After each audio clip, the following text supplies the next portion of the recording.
This is Sharon Cameron, reading Artifice.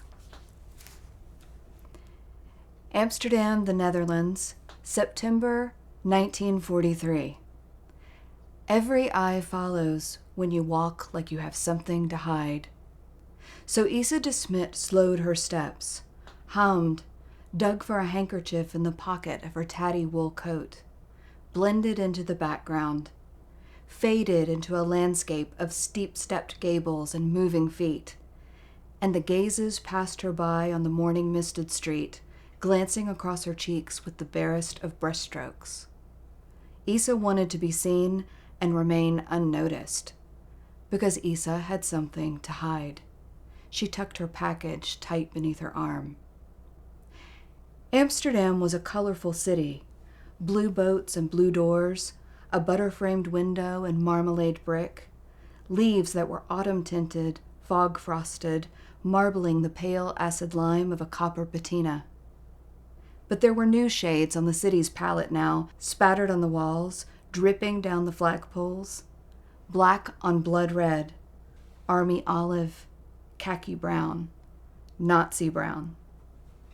A German soldier leaned against the iron railing of the canal bridge, rifle in one hand, cigarette in the other, a silhouette against waters of rippling viridian. His gaze flicked to Isa once and away.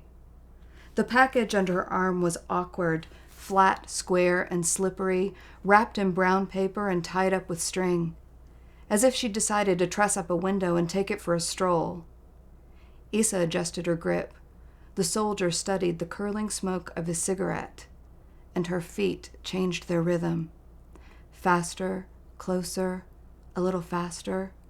She was eyeing the middle button of the soldier's jacket, a spot of gleaming brass set squarely in the center of his drab brown chest, imagining the coolness of the metal, how it might press into her palm when she gave it a sharp and sudden shove. Imagining the indignation, the surprise, the splash. Her feet went closer, faster, and now the Nazi was watching her walk, a line between his eyes. And then the number 14 tram rolled to a stop and Isa took it. She made her way down the narrow aisle to the very last seat, package perched on her knees. The tram lurched and the electric motor purred. It was not the tram she had meant to take. Now she would have to change. Now she was late. But she had removed temptation.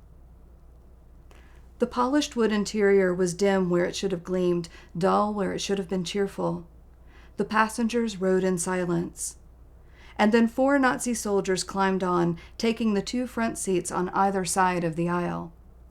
The tram was loud with German, laughing, joking. Isa saw her stop and let it pass. She let the next stop pass, and the next. She did not want to thread the narrow way between the soldiers, not with her package.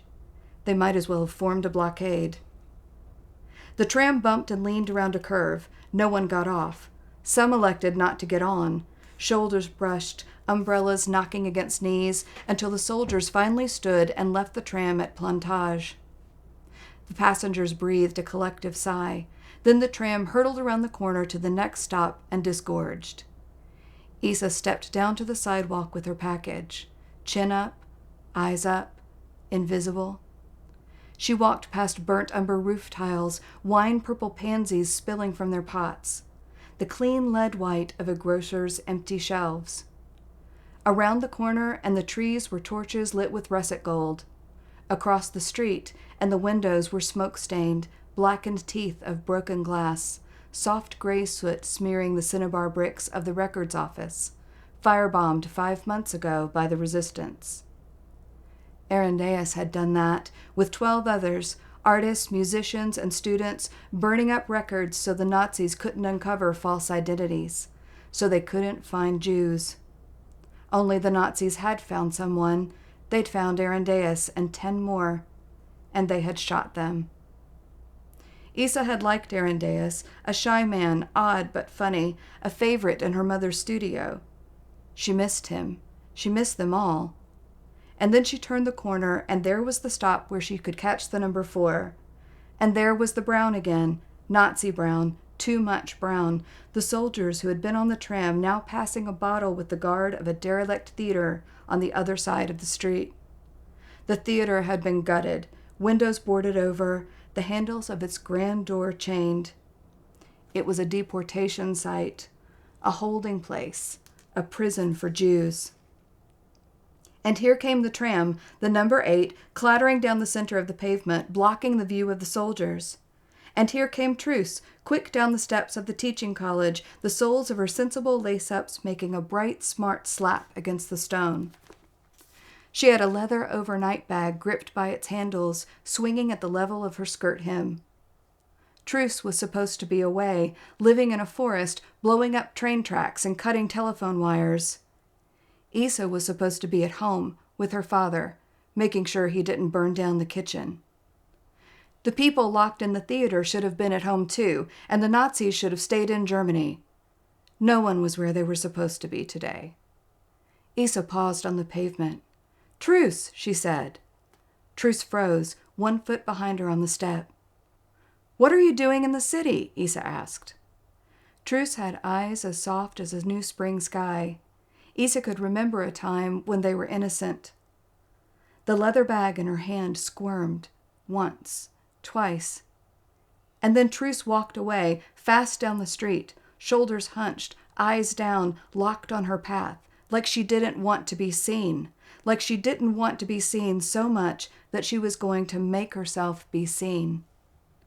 Isa turned her back, so she couldn't watch Truce go. She breathed and didn't let the air back out again. The tram squeaked and rumbled away, and there were the Germans, still milling in front of the prison theater, leaning against the columns. 2 of them were laughing, one unlocking the chain looped through the handles of the building's front doors. And one soldier had his gaze fixed on Isa, with her awkward package and a lock of flame-red hair sticking out from a hole in her knitted hat, standing stock still and staring on the opposite side of the street. Exposed. Memorable. Isa released the air from her lungs, and she walked slow, too slow, hesitating down the sidewalk, looking back, looking front, and looking back again, letting the soldier see, letting his eyes follow her instead of Truce, remember her instead of Truce. 2 steps, 3, away from the teaching college, clutching the package against her side. There was a drawing inside her package, a Rembrandt, irreplaceable and priceless, or worthless, depending on who you asked, because the picture inside Isa's package was a fake. What Truce had been carrying was priceless too, or worthless, depending on who you asked, only what Truce had was real, all too real, because what Truce had been carrying in that bag was a baby.